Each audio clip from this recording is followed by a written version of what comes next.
Coloca a sua mão no seu coração e fala com o Senhor. O que é que você está precisando?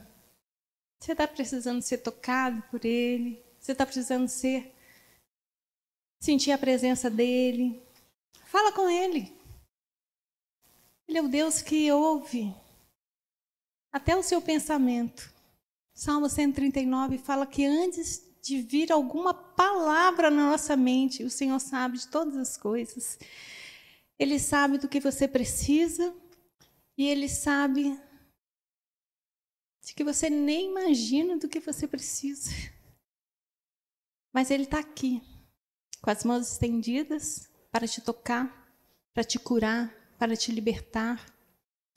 Libertar de tudo aquilo que te é oculto. Curar a sua alma, curar a sua mente, as suas emoções. O Rei dos Reis está aqui. E você pode tocá-lo nessa noite e ser totalmente curado, totalmente renovado. Você pode ter um encontro com o Senhor Jesus hoje.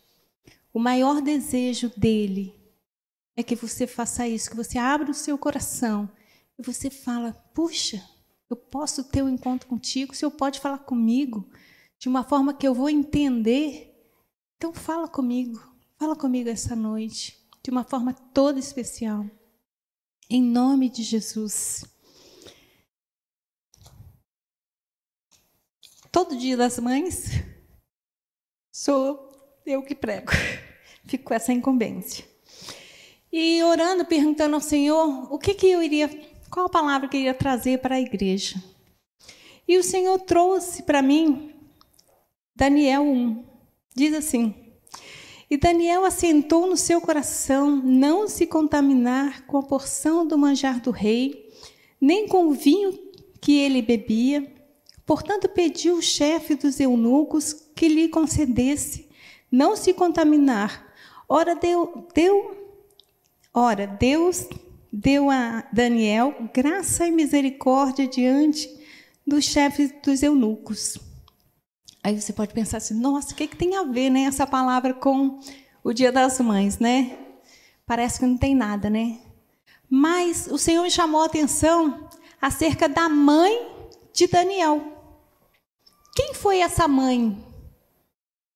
Que a Bíblia não fala nem o nome.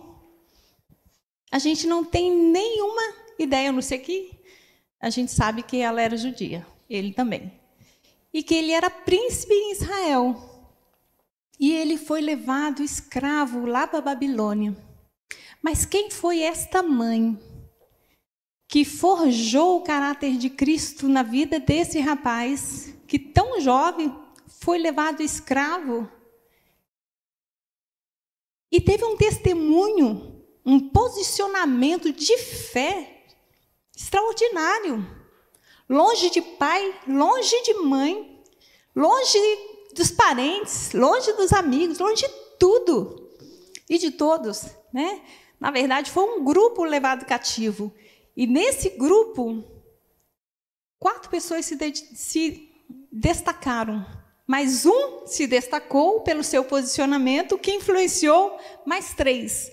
Mas havia outros jovens, muitos jovens, que foi selecionado para estar lá na Babilônia. Mas esses nem têm o nome. Foram apagados os seus nomes. Porque aquele que não serve a Deus, ele vai passar uma vida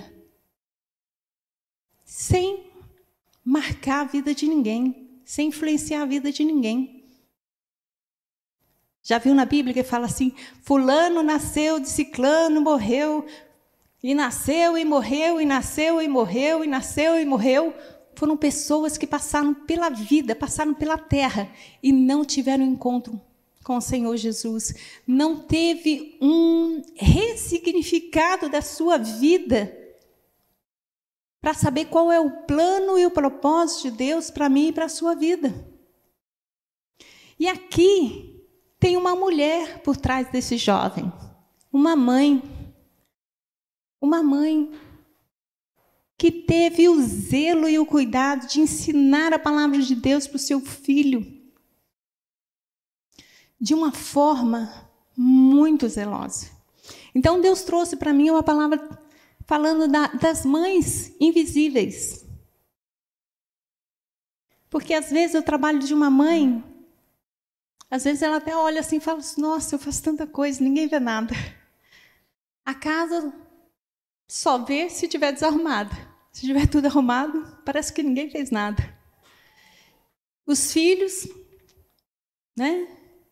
A mãe tem toda uma preocupação, ela não se desliga um instante para saber se o filho está dormindo, se está bem, se está respirando, se está com saúde. Então, a mãe, ela está sempre ligada. Mas há mães também que se tornaram invisíveis porque abandonaram os seus filhos, abortaram a sua missão, deixaram que outros cuidassem dos seus próprios filhos. E elas também vão ter que um dia se acertar com Deus. Porque os filhos são presentes de Deus para a nossa vida. E nós temos uma responsabilidade muito grande de forjar o caráter de Deus na vida dos nossos filhos. A Bíblia fala, ensina a criança no caminho que deve andar, e até quando envelhecer, não vai se desviar. E o zelo e o cuidado que nós temos que ter, que mesmo parecendo que a gente não tem importância, mesmo que o seu trabalho pareça tão insignificante, ele é muito importante. O trabalho de uma mãe é muito importante. Por quê? O pai normalmente trabalha o dia todo e a mãe tem mais tempo com o filho.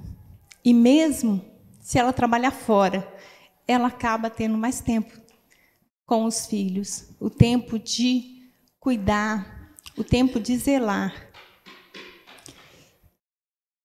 E esse Daniel, ele no meio de ímpios, e ele não trabalhava assim no meio de gente pobrinha, né? Que é fácil a pessoa ter um posicionamento, vou ser muito sincero, a pessoa tem um posicionamento cristão quando é com gente simples. Mas ele estava junto com os reis, sendo cuidado e trabalhado para trabalhar com o rei. Ele estava na realeza. Ele estava na alta cúpula lá da Babilônia. E quantos não se vendem, não se omitem, quando estão diante de, vamos colocar assim, diante dos homens poderosos? Quantos não se intimidam? E Daniel, o caráter dele foi forjado de tal forma que ele não abriu mão do Deus que ele cria, de tudo que ele aprendeu. Ele não se vendeu. Ele poderia chegar lá e falar assim, que maravilha, meu Deus, o Senhor me trouxe para essa terra, que é terra que mana leite e mel.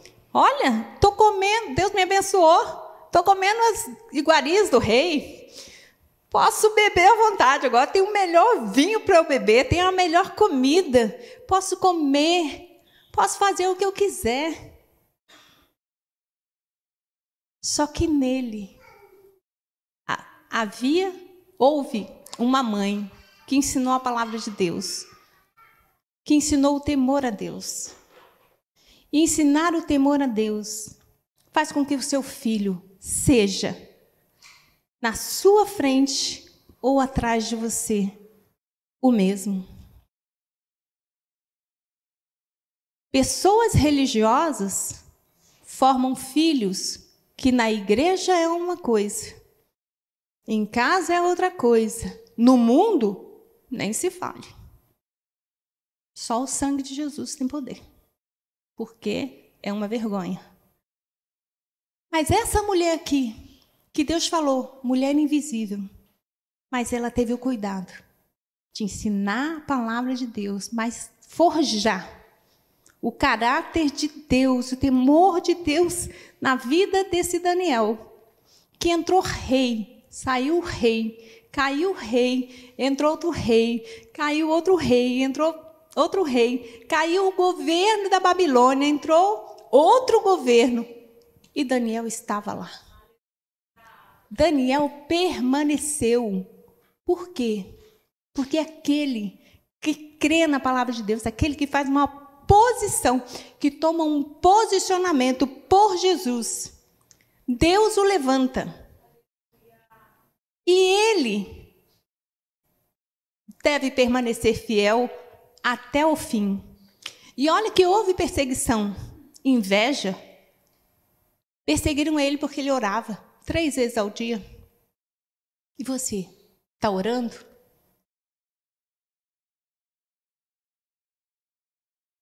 Está buscando o Senhor?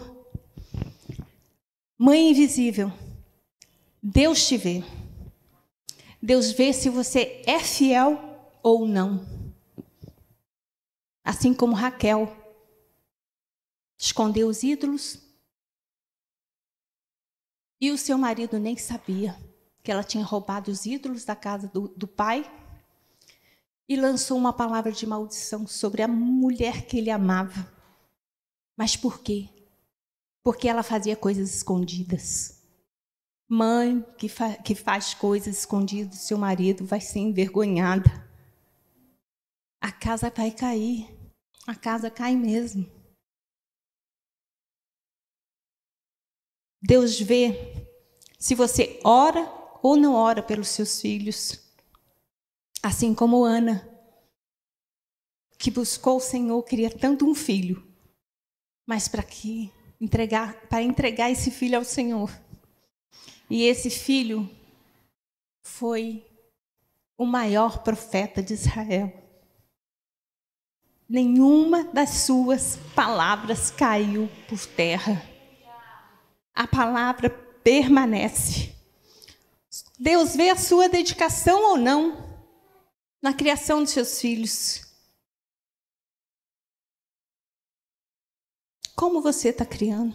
Se um filho meia boca, um filho religioso ou um filho que busca realmente ao Senhor?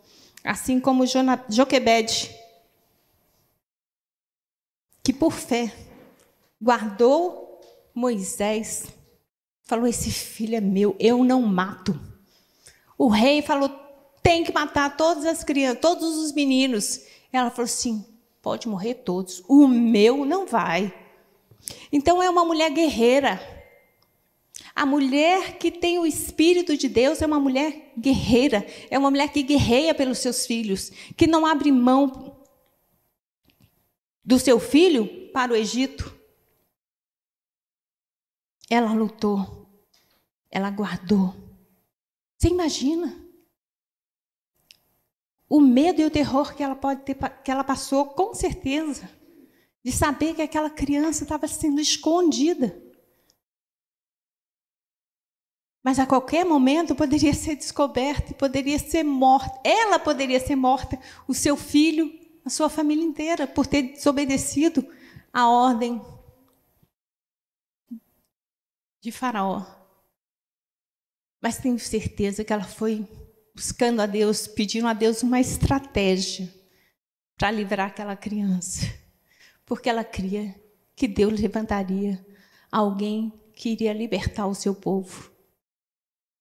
E quem sabe foi ela que falou, Deus, eis aqui o meu filho, para libertar o meu povo. E porque ela creu, e porque ela decidiu defender o seu filho, defender a vida do seu filho, Deus deu privilégio para ela, da única mãe, cuidar do seu próprio filho, num tempo em que todas as crianças, meninos, eram mortos.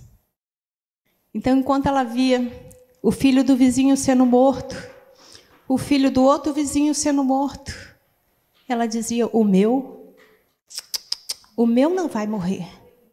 Está guardado, protegido pelo Senhor.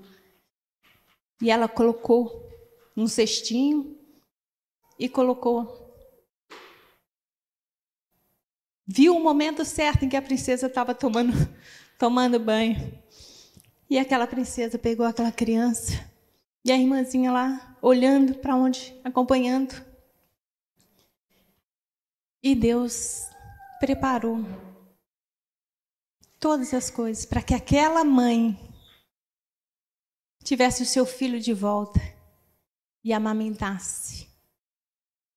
Ela forjou o caráter de Moisés. Gente, às vezes eu penso, como é que ficou a cabeça de Moisés? Moisés cresceu na casa de Faraó. Então ele achava que ele era filho da filha de Faraó. E de repente ele descobre que ele não é filho da filha de Faraó, ele não é quem ele pensava que era, mas ele era o filho de uma mulher simples, do povo escravo. Mas olha o que Deus fez através dessa mulher. Como ela trabalhou o caráter de Cristo, de Deus, na vida de Moisés. Criou, levantando ele, fazendo dele um libertador.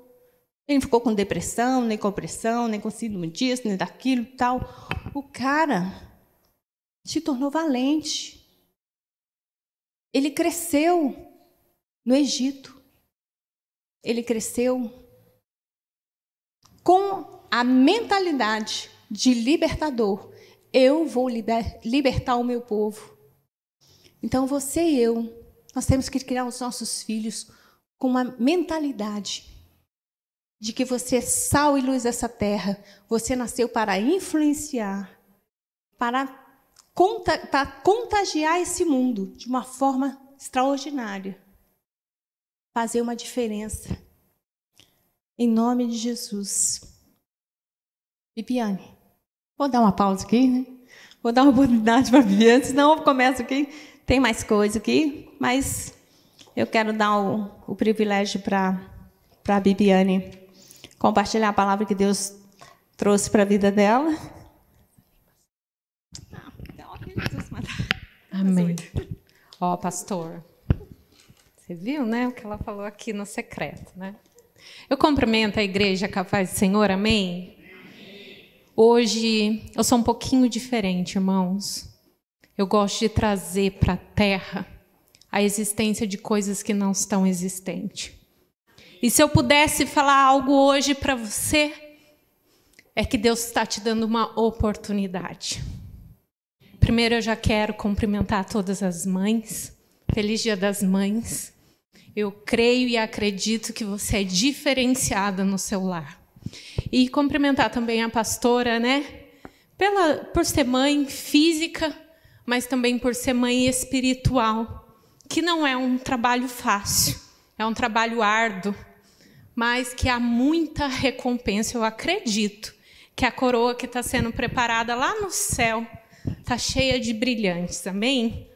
Não por ordem, mas por reverência. A palavra do Senhor, eu quero pedir para você se colocar de pé. E abre comigo lá em Lucas, no seu capítulo 7, e no seu versículo 36. Eu vou lendo para não tomar tempo, que eu tenho aqui 10 minutinhos, amém? Rogou-lhe um dos fariseus que comesse com ele. Então, em casa de fariseu, assentou-se à mesa. E eis que uma mulher da cidade, uma pecadora, sabendo que estava à mesa do fariseu, levou um vaso de alabastro com unguento, e estando por detrás os seus pés, chorando, começou a lhe rogar, a regar-lhe aos pés com lágrimas, e o enxugava-los com os cabelos da sua cabeça, e beijava-lhe os pés, e ungia com unguento. Quando isto viu o fariseu que o tinha convidado, falava consigo, dizendo: se este fosse profeta, bem saberia que tal mulher que lhe tocou, pois é uma pecadora. Respondendo, Jesus disse-lhe: Simão, uma coisa a te dizer-te. E disse-lhe, dize a mestre, um certo credor tinha 2 devedores. Um devia-lhe 500 dinheiro e o outro 50. E não tendo eles como pagar, perdoou-lhe ambos. E tendo eles... E Simão respondendo, e disse-lhe, pois, qual deles amará mais? E Simão respondendo disse, tenho para mim que é aquele que mais perdoou. E lhe disse, julgaste bem. E voltando-se para a mulher, disse, Simão, vês tu essa mulher? Entrei em tua casa, não me deste água para os pés, mas esta me regou os pés com lágrimas e enxugou com os cabelos. Não me deste o ósculos, mas esta que entrou não cessou de beijar-me os meus pés. Não me ungiste a cabeça com óleo, mas ungiu-me os pés com unguento. Por isso te digo, os teus pecados lhe foram perdoados, porque muito me amou, mas aquele pouco é perdoado, porque pouco ama. E disse a ela, os teus pecados te são perdoados. E os que estavam à mesa começaram a dizer entre si, quem é esse que até perdoa pecados? E disse a mulher, a tua fé te salvou, vai-te em paz. Amém? Pode se assentar, glorificando o nome do Senhor. Irmãos, palavra muito poderosa, né? Saber que hoje é uma noite de oportunidade. E que tanto aquele fariseu quanto aquela mulher tiveram a mesma oportunidade. Só que um agarrou com preciosidade e o outro simplesmente... O que será que aquele fariseu pensou? O que será que passou na cabeça daquele fariseu? Um livro descrito pelo Dr. Lucas, pelas riquezas da palavra, você já vê que é um homem letrado, ele não era qualquer um. Ele já descreve com mais riquezas de detalhe. E fariseu na Bíblia, talvez você não saiba quem é um grupo de religiosos muito poderosos. Eles eram entendidos de lei, eles eram entendidos da religiosidade, eles sabiam o que era pecado, o que era certo, o que era errado. Só que eles não tinham a unção, e eles nem se permitiam ter. Porque para eles, ou era certo, ou estava tudo errado. E, irmãos, é tão grande que eles se consideravam maiores que os profetas, de fazer a coisa certa. Eles se achavam maiores. E eles não se importavam com quem eles tinham para humilhar. Eles não se importavam quem eles pudessem ofender. Eles simplesmente, se eles achassem que você estava tomando uma atitude errada, eles chegavam e te reprimiam mesmo. Sem medo da mão de Deus. Sem medo de qualquer outra coisa. O que eles achavam errado, eles falavam, um exemplo, o João Batista. Quem é esse homem que jejua tanto? Que está no deserto? Será que ele é um profeta mesmo? Jesus. Quem é esse homem que se permite estar com pecadores? Então, para eles, irmãos, eles não se preocupavam não, se eles estavam ali, ofendendo, magoando, e qualquer um que ofendesse a hipocrisia que eles carregavam, já era um motivo para eles humilhar. Irmãos, eles eram bons em justificar suas críticas. Eles tinham sabedoria. Você pensa que eles chegavam em você, te reprimia de qualquer maneira? Não.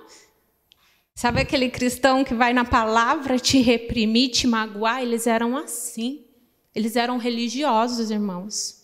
Eles tinham sabedoria para reprimir as pessoas. Irmãos, a Bíblia diz que Jesus é convidado por um fariseu para jantar na sua casa. Irmão, Jesus. Só que naquela época, não é diferente da nossa época. Quando você chama alguém para sua casa, no mínimo você recepciona ela. Ui, seja bem-vinda, fica à vontade. Você já preparou as coisas ali para aquela pessoa jantar e estar com você. E naquela época também era assim. Só que tinha algumas coisas que, vamos supor assim, algumas etiquetas a se seguir, que um homem de Deus seguia. Embora aquela mulher não fosse convidada, ela não era uma convidada. Ela ouviu dizer, ele vai estar lá. Tem um convidado lá que cura, que liberta. A Bíblia não diz qual era o problema, qual era o pecado que aquela mulher carregava, mas ela viu uma oportunidade. Lembra que eu te disse, é noite de oportunidade? Eu não sei o que te trouxe aqui, eu não sei como foi o seu dia, eu não sei o que você tem carregado, mas eu te convido a ter uma oportunidade com o Deus que se faz presente aqui, com o Deus que ainda faz, o mesmo Deus daquela mulher. Eu te convido a fazer a diferença. Ela fez a diferença. Na casa da onde ela não foi convidada, ela rompeu limites. Ela rompeu qualquer coisa para estar ali. Ela nem poderia estar ali. E naquela época, irmãos, as casas, quando você recebia alguém importante, ele já deixava a janela tudo aberta para mostrar. Olha, na minha casa tem gente importante. E quando aquela mulher ficou sabendo, ela não pensou duas vezes. Ela se lançou. E hoje eu quero te convidar, não pensa mais. Não pensa mais duas vezes se Jesus pode, se Jesus vai fazer. Porque Ele pode e vai fazer. Amém? Você pode glorificar o Senhor? Glória a Deus por essa palavra. E como eu te disse, naquela época tinha alguns hábitos. Era habitual do dono, o anfitrião da casa, receber a pessoa e lavar os pés, porque não tinha carro, irmãos. Não tinha. Então eles ali andavam com aquela sandália, também não tinha o sapato apropriado que nós temos hoje. E eles andavam com aquela sandália, imagina como que não era o pé deles, todo empoeirado. Então era habitual. E ele chega nesta casa, se assenta à mesa, e o anfitrião da casa, o mesmo que estava tendo a mesma oportunidade, lembra que eu te falei? Daquela mulher, não faz nada. Sabe por quê? O fariseu, ele é assim mesmo. Ele se sente igual eu e você. Ele se acha maior que Jesus. Ele se acha maior do que profeta. Ele se acha maior que o poder de Deus. E foi isso que esse fariseu fez. E aquela mulher, irmãos, ela se lançou. Ela não pensou duas vezes. Ela olhou e falou, esse meu problema, Ele pode. Essa minha situação, Ele pode. E ali ela começa a chorar e lavar os pés de Jesus com lágrimas. E eu imagino ela lavando o pé e pegando o cabelo e secando. Irmãos, ele não precisava ter lavado com lágrimas. Ele poderia ter tido uma oportunidade até mais fácil que a dela. Mas ele não fez. E nesta noite eu também não estou te convidando a se lançar em lágrimas. É mais fácil. Lança o teu coração. Lança aquilo que está te aprisionando. Irmãos, e ali ela secava e beijava. O ósculo era o beijo. que quando a pessoa chegava, você dava um beijo no rosto. Antigamente os homens tinham muito essa mania de saudar a pessoa com um beijo no rosto, na face. E Simão não fez. Ele cometeu várias faltas de cortesia. Irmãos, como eu te disse, o que será que ele pensou? Ele achou que ele era bom demais para Jesus? Irmãos, porque Jesus não veio com uma plaquinha de Deus. Jesus, ele veio com uma unção diferente, e eu acredito que aonde ele passava, irmãos, eu só fico imaginando se eu fosse daquela época. Eu ia ser aquelas mulheres mesmo que serviu a Cristo. E eu acredito que ele pensou que ele era igual a Jesus, ou melhor até que ele, pelo entendimento que ele tinha. Mal sabia ele que ele estava tendo uma oportunidade com o próprio Deus. Mal sabia ele que o próprio Deus estava ali. Irmãos, aquela mulher se mostra agradecida, muito mais do que um líder religioso, muito mais agradecida do que o fariseu que tinha total entendimento da palavra. Sabe o que a gente escuta hoje? Jesus está voltando.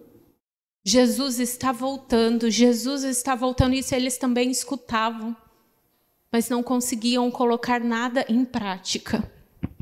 E quando Jesus voltou para aquele povo, ele não foi reconhecido. Olha para você ver que triste, que duro, né? Irmãos, o amor é tão grande de Deus por mim, pela sua vida.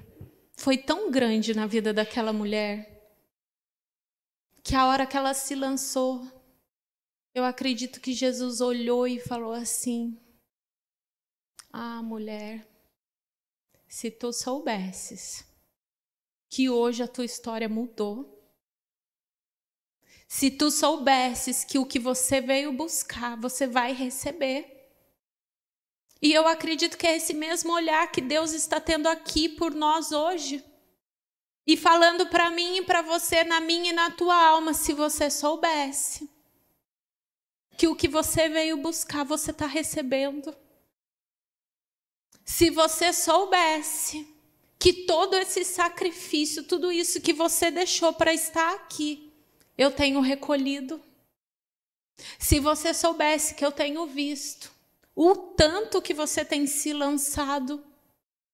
E eu acredito que Jesus ali, ele teve uma amplitude tão grande de tudo que estava acontecendo. E quando o fariseu começou a se levantar, falando assim, se ele fosse profeta, ele saberia.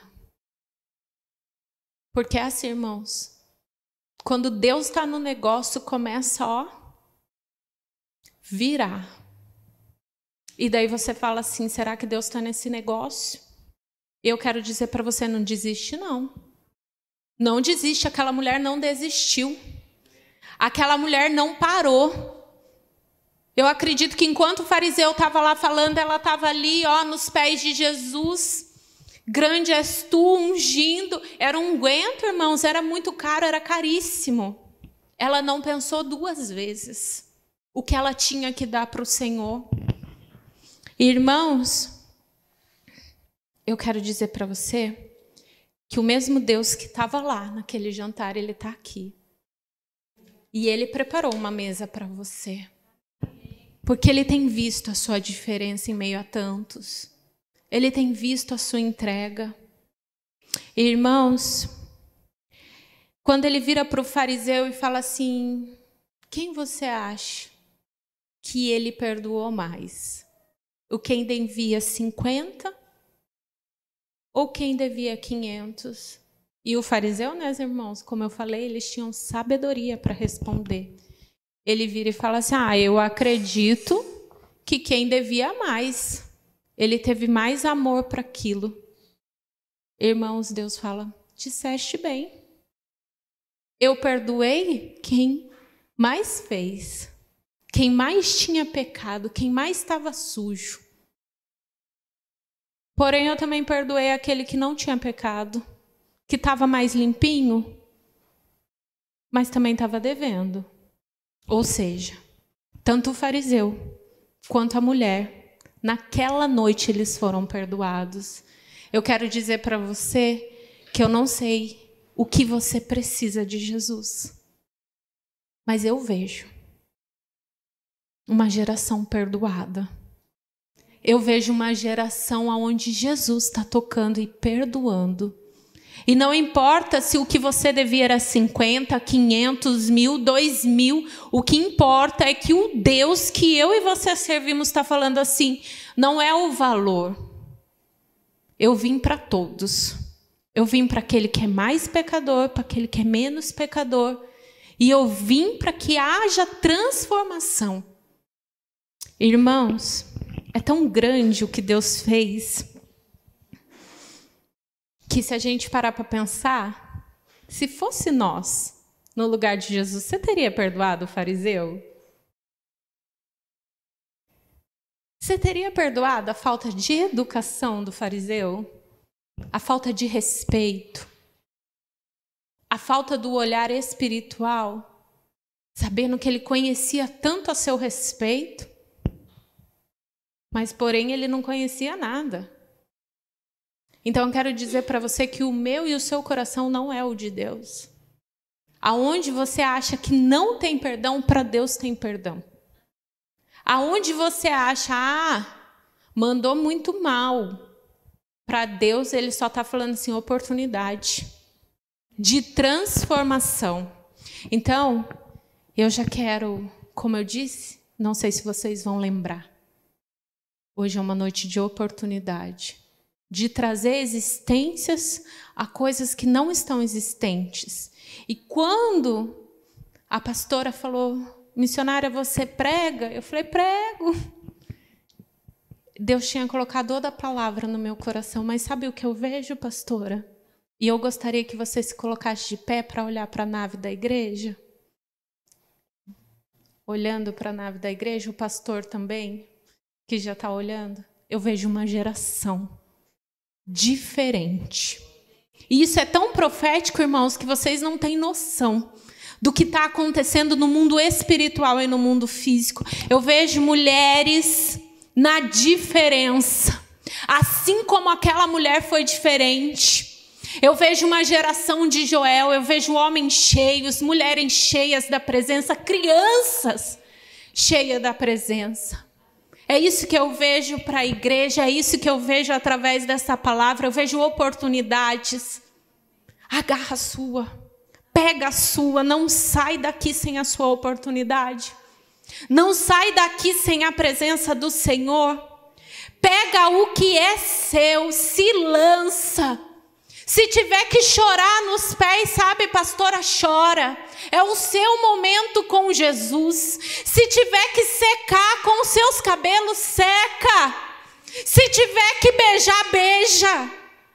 Faz o que tiver que fazer, mas toca nesse Deus que tem poder para fazer. Que hoje, nesta noite, ele falou assim, aquele nome está escrito para essa noite. O nome daquela mulher eu já escrevi com caneta de ouro para esse culto. O nome daquele casal, o nome daquela família, o nome daqueles filhos. Toca. Toca diferente. Pega a sua oportunidade. Seja um adorador igual aquela mulher.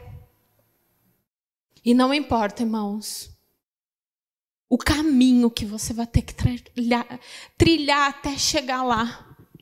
Quebra hábitos, quebra protocolos, só chega, só se lança. Você está no lugar onde você pode lançar. Altar é lugar de lançar, lança. Fala, Senhor, o Senhor sabe o quanto eu estou necessitada, o quanto eu preciso. Noite do novo, noite de algo novo para a sua vida. E talvez, irmãos, para aquela mulher, se ela tivesse pensado na etiqueta, como ela... Pode ser Santa Pastora, perdão. Como ela se chegar, se ela ia ser recebida, se ela ia ser mal recebida, o que ia acontecer, sabe, pastor? Talvez para aquela mulher ela não conseguisse nem chegar ali, mas eu acredito que ela nem pensou muito. Eu acredito que ela falou, não, eu estou indo na direção daquele que pode, na direção daquele que tudo faz. Então, irmãos, é essa palavra que Deus colocou no meu coração. Ainda passei uns minutinhos.